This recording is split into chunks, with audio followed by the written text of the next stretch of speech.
saudara, selamat malam. Oke, saudara bisa buka dari Alkitab saudara Injil Lukas pasal 21 ayat 5 sampai dengan 19. Dengan judul 2 perikop itu, Bait Allah akan diruntuhkan permulaan penderitaan.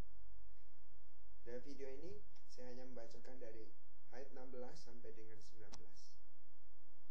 Dan kamu akan diserahkan juga oleh orang tuamu, saudara-saudaramu, kaum keluargamu, dan sahabat-sahabatmu, dan beberapa orang di antara kamu akan dibunuh. Dan kamu akan dibenci semua orang oleh karena namaku. Tetapi tidak sekalipun dari sehelai rambut kepalamu akan hilang. Kalau kamu tetap bertahan, kamu akan memperoleh hidup.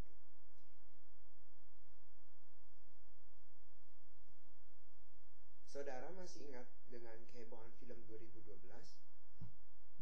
Gak tahu kenapa ya, banyak orang setelah film itu banyak orang yang tertarik ingin mengetahui hal-hal yang bersifat misteri. Salah satunya tadi film 2012 yang tadi saya sebutkan. Banyak orang yang ingin menjadi mencari tahu tentang kebenaran perkiraan waktu akhir zaman.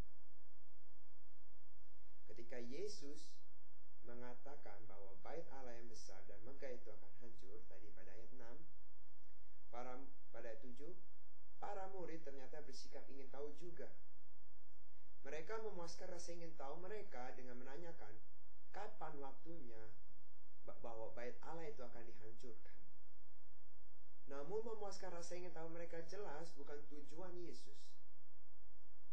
Dia hanya tertarik untuk mengajarkan apa yang mereka perlu ketahui, yaitu tentang bagaimana menghadapi masa keruntuhan Yerusalem pada waktu mendatang. Dalam masa bahaya itu, murid-murid diingatkan untuk waspada, untuk berjaga-jaga terhadap guru-guru palsu, terhadap nabi-nabi palsu yang ingin menyesatkan. Para murid juga nggak boleh mengikuti mereka. Dalam masa itu juga akan ada perang, wabah, dan bencana alam. Tekanan karena iman bukan hanya dilakukan oleh para musuh Injil. Orang tua, sanak saudara, sahabat, teman dekat, kerabat pun bisa menjadi lawan karena iman mereka. Bisa saudara lihat tadi untuk itu ayat 16 sampai dengan 17. Walaupun demikian, para murid harus tetap setia dan tidak perlu takut kalau telah memilih Kristus di atas segala-galanya. Sebab masa kacau itu justru merupakan kesempatan bagi Injil untuk menyatakan harapan yang dimiliki oleh murid-murid di dalam Kristus. Saudara bisa lihat ayat 14 dan 18. Maka mereka harus bergantung pada pimpinan ilahi, karena Dia tidak akan membiarkan mereka sendirian. Bisa aja orang beriman mengalami derita, sengsara karena imannya. Tetapi ingatlah bahwa kematian karena iman bukanlah kematian yang sesungguhnya. Karena kehidupan yang sejati dan abadi kekal ditemukan di dalam Kristus. Bisa saudara lihat dibandingkan di ayat 19. Penderitaan karena iman terus dialami orang beriman dari zaman ke zaman. Dilarang beribadah, gereja-gereja ditutup, gereja-gereja dibakar, gereja-gereja nggak boleh dibangun.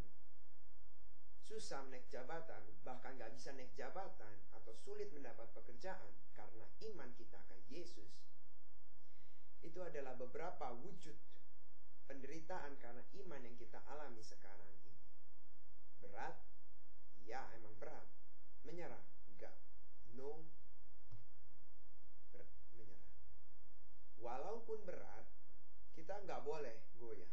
Karena kita tahu bahwa Dia menyertai kita dan kita pun memiliki pengharapan iman bahwa suatu saat kelak kita akan bertemu dengan Dia, Tuhan Yesus Kristus yang bersatu dengan Bapa dan Roh Kudus di surga. Mari kita berdoa pada malam hari ini. Oh Bapa yang bertata dalam kerajaan surga, Bapa, terima kasih Bapa buat berkat-Mu lewat firman-Mu dan renungan pada malam hari ini Bapa. Bapa yang baik, semoga dengan mendengarkan firman-Mu itu, benih-benih yang tertanam dalam hati kami Kau tumbuhkan membuahkan buah yang lebat, agar buah itu dapat kami bagikan untuk sesama kami yang masih gersang tanahnya, yang belum mendapat buah. Dan biarlah buah-buah itu terus tumbuh, tidak hanya pada musim-musimnya, tapi biarlah buah itu tumbuh setiap hari, tiap waktu, tiap jam, agar kami menjadi anak-Mu, pengabar yang baik